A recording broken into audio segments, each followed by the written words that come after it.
রাষ্ট্রপতি মোহাম্মদ শাহাবুদ্দিন চুপ্পুর অপসারণ ও তাকে গ্রেফতারের দাবি জানিয়েছেন বিরোধী দলীয় চিফ হুইপ নাহিদ ইসলাম। বৃহস্পতিবার ত্রয়োদশ জাতীয় সংসদের প্রথম অধিবেশনের ২৫তম দিনে রাষ্ট্রপতির ভাষণের ওপর আনা ধন্যবাদ প্রস্তাবের আলোচনায় অংশ নিয়ে তিনি এ দাবি জানান।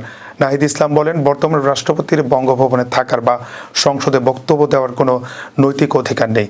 তিনি বলেন, রাষ্ট্রপতির ভাষণ তারা প্রত্যাখ্যান করেছেন এবং তার অপসারণ প্রয়োজন। তিনি অভিযোগ করেন, দুদকের কমিশনার থাকাকালে শাহাবুদ্দিন চুপ্পুকে রাজনৈতিক উদ্দেশ্যে বিভিন্ন দায়িত্ব দেওয়া হয়েছিল।